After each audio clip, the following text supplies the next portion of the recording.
안녕하세요. 힘이 나는 소식을 전해드리는 머니유찬스입니다. 최근 기초연금 34만 원이 폐지된다는 소문을 들으신 적 있으신가요?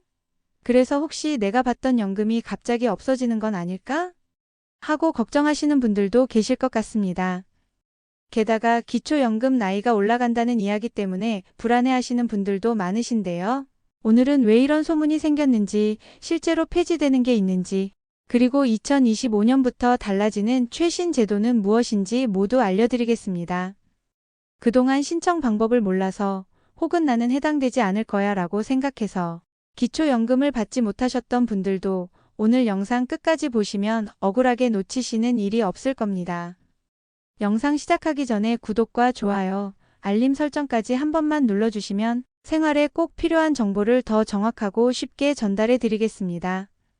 먼저 기초연금이 무엇인지 한번 짚고 넘어가자면 기초연금은 만 65세 이상 노인을 대상으로 지급되는 국가지원 제도입니다. 전체 노인의 약 70%가 혜택을 받을 수 있도록 설계되었지만 실제로는 수십만 명의 분들이 기초연금을 받지 못하고 계십니다. 그 이유는 대부분 신청을 하지 않아서입니다. 기초연금은 자동으로 지급되는 것이 아니라 반드시 본인이 직접 신청해야만 받을 수 있습니다. 하지만 많은 분들이 신청 방법을 잘 모르거나 절차가 복잡해 보여 포기하는 경우가 많습니다. 이 때문에 받을 수 있는 권리가 있음에도 불구하고 혜택을 놓치는 분들이 생기는 것이죠. 최근에는 기초연금 나이가 올라간다는 소문 때문에 걱정하시는 분들이 많습니다. 일부 기사나 온라인 소문에서는 기초연금이 폐지되거나 받을 수 있는 나이가 늦춰진다고 하지만 실제로 제도 자체가 사라지는 것은 아니며 일부 지급 기준과 공제 항목이 조정되는 것뿐입니다. 즉, 연금이 완전히 없어지는 것이 아니라 받는 방식과 대상이 조금 바뀌는 것이라고 이해하시면 되겠습니다. 그럼 먼저 앞으로 없어지는 것이 무엇인지부터 자세히 알려드리도록 하겠습니다. 지금까지 기초연금은 부부가 모두 수령할 경우에는 20%씩 깎여서 받았습니다. 이걸 부부감액 제도라고 하는데요. 이 때문에 실제로는 받을 수 있는 금액이 줄어들어서 불만의 목소리가 높았습니다. 혼자 사시는 분이라면 최대 34만 원을 받을 수 있는데 부부일 경우 최대 27만 원까지만 받을 수 있으니까 억울한 경우가 생기는 거죠. 부부가 함께 산다고 해서 절대 생활비가 줄어드는 건 아니잖아요. 살다 보면 병원비 들어갈 일도 많고 이래저래 큰 돈 들어갈 일이 많은데 이건 아니다 싶으니까 서류상 이혼을 하는 불상사도 생겼습니다. 이런 불합리함을 감안해서 정부에서는 2027년부터는 감액률을 지금과 같은 20%가 아닌 10%로 줄일 예정이고 2030년부터는 감액을 완전 폐지하기로 했습니다. 그러면 혼자 사시는 분이나 부부가 같이 사시는 분들이나 모두 똑같은 금액을 받을 수 있는 거죠. 그렇다면 부부감액 제도와 같이 없어지는 제도 말고 달라지는 건 뭐가 있는지 알아볼까요? 기초연금의 주요 변화 그 첫 번째는 선정 기준이 완화된다는 겁니다. 기존에는 고급차를 가지고 계신 분, 특히 차량 가액이 4천만 원 이상이거나 배기량이 3000cc 이상 되는 고급차를 가지고 있어도 기초연금을 못 받는다고 했었습니다. 그런데 이제는 배기량은 상관없이 중고차 시세가 4천만 원 이상일 경우에 기초연금을 받을 수 있게 되었습니다. 즉, 차량을 오래 타거나 배기량이 크다는 이유로 기초연금을 못 받던 그 조건은 2024년에 이미 없어졌고 실제 시장 가치에 따라서만 판단을 하게 되었습니다. 중고차 가격이 일정 기준을 넘으면 여전히 수급에 영향을 줄 수 있지만 과거처럼 배기량만으로 기초연금을 못 받는 경우는 이제 없어진 겁니다. 혹시라도 내 차의 중고차 시세가 궁금하신 분들은 보험개발원 홈페이지 등을 통해서 현재 시세를 확인할 수도 있으니 참고하시면 좋습니다. 그리고 달라지는 두 번째 변화는 기초연금의 최대 지급액이 늘었다는 겁니다. 단독으로 받을 수 있는 금액은 한 달에 33만 4천 원이었는데 2025년부터는 월 34만 2천 원까지 받을 수 있게 되었습니다. 부부일 경우에는 한쪽당 최대 27만 4천 원까지 받을 수 있어서 합산하면 54만 8천 원까지 받을 수 있습니다.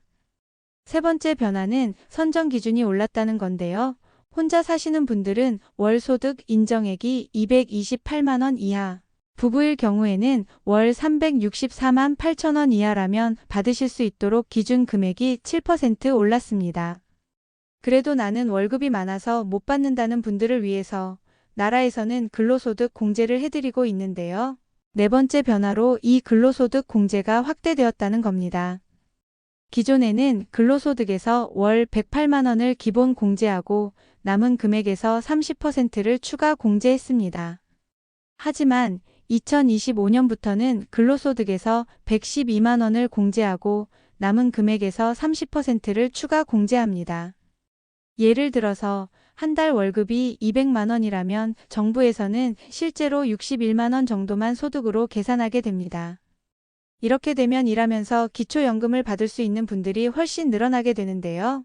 이 근로소득 공제는 열심히 일하면 연금이 깎인다는 불만을 줄이고 근로의욕을 높이기 위한 정책이기도 합니다. 다섯 번째 변화는 자녀가 부모님을 위해 부담한 비용도 공제 범위가 넓어집니다.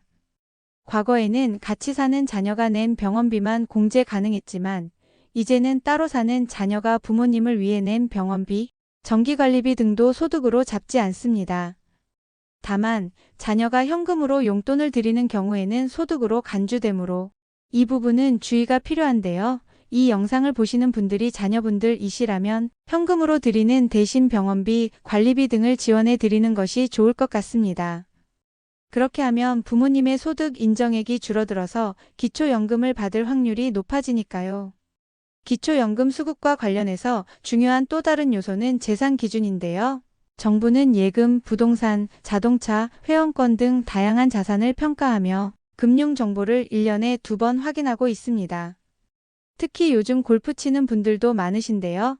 예를 들어 골프장 회원권 시세가 3천만 원인 경우 기본 공제 1천만 원을 제한 금액을 소득으로 환산해서 매월 약 8만 3천 원 정도의 소득으로 잡힙니다.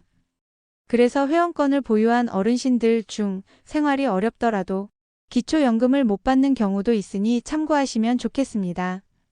그리고 가족에게 알리지 않은 예금이 있는 분들도 재산 기준에 반영될 수 있고 기초연금 받을 생각에 재산을 급하게 처분하더라도 수급에 영향을 줄 수도 있습니다. 여기서 자연소비 금액이라는 기준이 있는데요. 혼자 사는 경우 월 221만 원, 부부는 월 270만 원 정도까지는 자연스럽게 소비한 것으로 인정됩니다. 하지만 이 이상을 급하게 처분했다면 나라에서는 뭔가 이상하다고 생각을 합니다. 그래서 자연소비 금액인 221만 원을 매달 빼줍니다. 예를 들어 1억 원을 처분했다면 혼자 사는 경우 월 221만 원씩만 자연소비로 인정되므로 실제 반영까지 거의 4년 정도 걸릴 수 있습니다. 따라서 큰 재산을 처분한 경우에는 증빙 자료도 따로 준비해 두는 것이 안전하다는 점 잊지 마세요. 그 외에도 공무원연금, 군인연금, 사학연금 등을 받고 계신 분들은 기초연금을 중복해서 받을 수 없다는 점도 꼭 유의하시기 바랍니다. 정리하면 2025년 이후 기초연금은 완전히 사라지는 것이 아니라 오히려 수급 대상이 확대되고 공제와 기준이 완화되며 최대 지급액도 인상되는 방향으로 바뀌게 됩니다. 그래서 그동안 신청하지 못하거나 소득이나 재산 기준 때문에 받지 못했던 분들도 정확한 정보를 알고 준비하면 더 이상 억울하게 기초연금을 놓치는 일이 없게 됩니다. 그러면 이 기초연금은 언제 어떻게 신청하면 될까요? 기초연금은 생일이 속한 달의 한 달 전부터 신청이 가능한데요. 만 65세 되는 해에 생일이 8월이라면 7월부터 신청할 수 있습니다. 신청 장소는 가까운 읍면 동주민센터에 방문하면 되는데요. 가셔서 신분증, 통장, 기타 소득, 재산 증빙 서류를 제출하시면 됩니다. 인터넷으로 하실 분들은 복지로 홈페이지에서도 신청이 가능합니다. 지금까지 기초연금에서 없어지는 것과 바뀌는 제도에 대해 알려드렸는데요. 이 영상을 보시는 분들께서 자녀분들이시라면 우리 부모님도 해당이 되시는지 꼭 확인해 봐 주시기를 부탁드립니다. 그리고 기초연금을 받을 연세가 되셨는데도 나는 안 되겠지 하면서 기초연금 신청을 안 하신 분들이 계시다면 이번 영상을 통해서 꼭 혜택을 보실 수 있기를 바라겠습니다. 주변 분들에게도 이 정보들을 꼭 알려주시고요. 혹시나 영상 보시면서 궁금하신 점들이나 내가 알고 있는 것과는 다르다는 부분이 있으시다면 댓글로 남겨주세요. 저도 틀린 부분이 있는지 다시 확인해서 댓글 또는 다음 영상에서 다시 알려드리도록 하겠습니다. 오늘 영상이 도움이 되셨다면 구독과 좋아요, 알림 설정도 부탁드리며 앞으로도 실생활에 도움이 되는 경제 정보와 일상에서 놓치면 안 될 알짜 정보를 가지고 다시 찾아뵙겠습니다. 오늘도 시청해주셔서 감사합니다.